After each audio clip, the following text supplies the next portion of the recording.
Assalamualaikum warahmatullahi wabarakatuh. Kami dari kelompok 9 yang beranggotakan Delvi Adela, itu saya sendiri, bersama dengan teman-teman saya, yaitu ada Melani Putri, ada Kak Rifani Karisma Putri, dan Takia Sajawanda. Nah, pada video ini kami akan membahas materi mengenai high speed counter current chromatografi. Di sini terdapat beberapa pokok bahasan yang akan kami bahas, yaitu ada pengertian high speed counter current chromatografi, prinsip kerja HSCCC, mekanisme HSCCC, instrumen HSCCC, kelebihan dan kekurangan dari HSCCC, serta aplikasi dari HSCCC. Baiklah, kita masuk ke pokok bahasan yang pertama, yaitu ada pengertian high speed counter current chromatografi. High speed counter current chromatografi ini merupakan chromatografi partisi cair-cair tanpa pendukung yang didasarkan pada prinsip bahwa zat terlarut memiliki kelarutan yang relatif berbeda dalam dua fase cair yang saling tidak bercampur. Nah, pada high speed counter current chromatografi ini terdapat gaya sentrifugasi yang digunakan untuk menjaga salah satu fase cair dalam kolom kumparan berlapis-lapis, sedangkan untuk fase cair keduanya dipompa melalui kolom.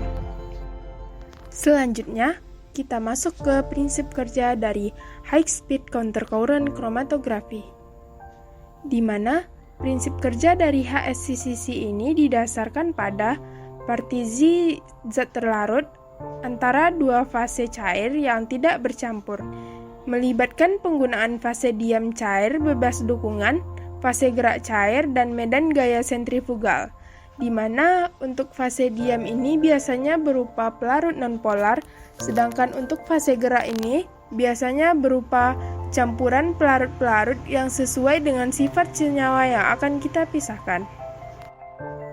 Pada setiap fase, senyawa memiliki kelarutan yang relatif berbeda. Senyawa tersebut secara efektif akan tersebar antara fase gerak dan fase diamnya. Kemudian, dispersi dapat diukur dengan pembagian konsentrasi senyawa di fase atas dan konsentrasi senyawa yang sama pada fase bawah. Nah, biasanya kita kenal dengan rasio distribusi. Untuk mengetahui rasio distribusinya, kita dapat menghitung dengan menggunakan rumus D sama dengan CS per CM, di mana CS merupakan konsentrasi komponen sampel pada fase diam, sedangkan CM merupakan konsentrasi komponen sampel pada fase gerak. Selanjutnya, mekanisme HSCCC. Yang pertama, pemilihan sistem pelarut dua fase. Faktor-faktor yang harus dipenuhi saat memilih sistem pelarut ada kelarutan sampel, stabilitas sampel, waktu pengendapan, koefisien partisi sampel, dan retensi yang memuaskan dari fase diam di kolom. Yang kedua ada koefisien partisi. Koefisien partisi adalah rasio zat terlarut yang didistribusikan antara dua fase pelarut yang saling seimbang. Semakin tinggi koefisien partisi dari fase diam, semakin baik resolusi puncak. Retensi tinggi dari fase diam dapat dicapai dengan laju aliran rendah dari fase gerak yang menghasilkan resolusi puncak yang lebih baik. Yang ketiga ada kolom pemisah.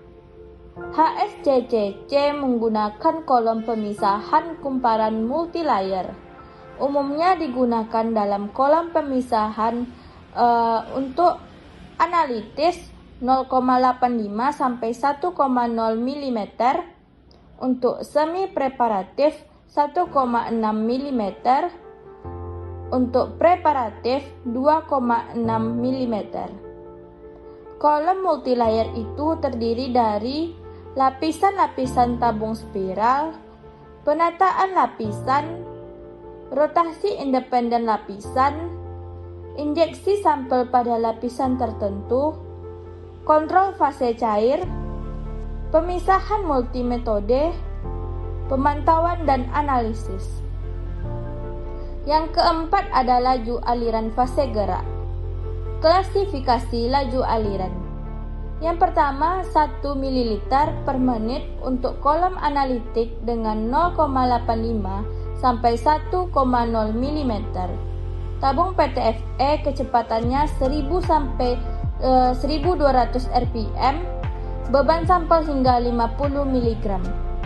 Yang kedua, 2 sampai 3 ml per menit untuk kolom semi preparatif dengan 1,6 mm. Tabung PTFE kecepatannya 800 sampai 1000 rpm, beban sampel hingga 500 mg. Yang ketiga, 5 sampai 6 ml per menit untuk kolom preparatif dengan 2,6 mm. Tabung PTFE kecepatannya 600 sampai 800 rpm, naik hingga 1 gram beban sampel. Yang kelima ada kecepatan resolusi. Penggunaan kecepatan yang lebih rendah akan mengurangi volume fase yang dipertahankan di kolom yang mengarah ke resolusi puncak yang lebih rendah. Di sisi lain, kecepatan yang lebih tinggi dapat menghasilkan pelebaran pita sampel yang berlebihan dengan denyutan yang kuat pada kolom karena tekanan yang meningkat. Yang keenam ada sistem pelarut. Ada senyawa polar, 1 butanol atau asam asetat atau air, senyawa hidrofobik sedang untuk heksan, etil asetat, metanol 0,1 mHCl. Senyawa hidrofobik, heksana, etanol, air atau eksan, dan asetonitril.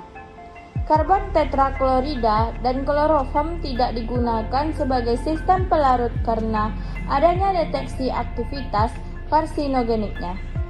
Diklorometana dan dietil eter tidak digunakan sebagai sistem pelarut karena menyebabkan terjadinya pemberhentian fasa diam. Instrumen HSCCC, kolom di mana fase diam cair yang berputar secara bersamaan menciptakan distribusi keseimbangan yang tinggi dipegang oleh medan gaya sentrifugal, sedangkan fase gerak tak bercampur mengalir melaluinya. Kolom terdiri dari tabung inert yang digulung secara helix dan terbuat dari teflon atau stainless steel yang berputar pada porosnya sendiri. Berikut bagian dari instrumen HSCCC. Yang pertama ada fase gerak dan fase diam, kemudian dialiri oleh pompa. Pompa berfungsi untuk mempompa fase gerak yang menciptakan aliran yang stabil. Kemudian ada injektor. Injektor merupakan tempat untuk memasukkan sampel. Berikutnya ada sentrifuge. Sentrifuge ini berfungsi untuk memisahkan komponen suatu senyawa. Berikutnya ada waste solvent. Waste solvent ini merupakan tempat limbah dari pelarut. Selanjutnya ada detektor. Detektor biasanya detektor UV atau detektor massa yang berfungsi untuk mengontrol elemen senyawa-senyawa. Selanjutnya ada separated fraction. Separated fraction ini berfungsi untuk mengumpulkan fraksi. Selanjutnya ke komputer. Selanjutnya ada detektor yang digunakan pada HSCCC. Yang pertama ada detektor UV dengan lampu Hg 254 sampai 280 nanometer. Detektor ini bersumber dari lampu merkuri.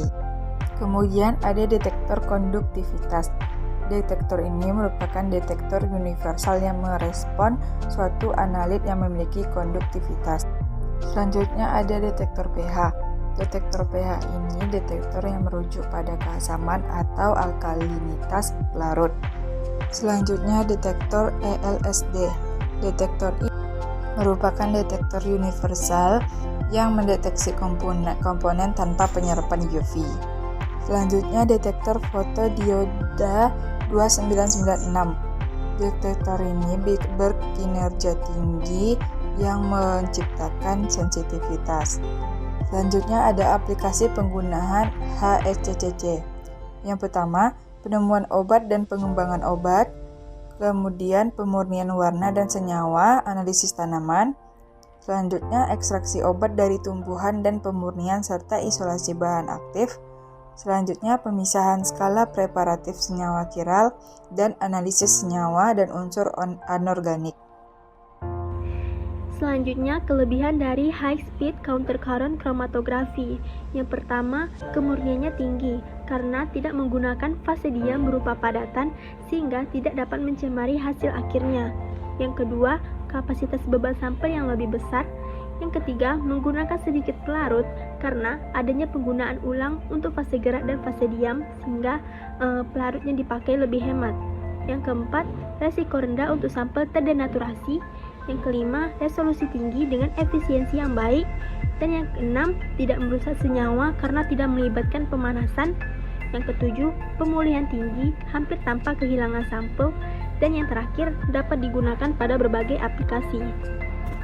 Untuk kekurangan dari High Speed Countercurrent Chromatography atau HSCC, yaitu pemisahannya itu butuh waktu beberapa jam atau lama. Nah, yang kedua, instrumennya mahal dan membutuhkan ruang yang besar.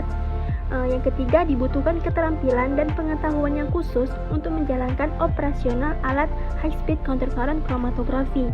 Yang keempat, biaya perawatannya mahal. Dan yang terakhir, kondisi operasional yang bebas debu dan adanya pendingin ruangan.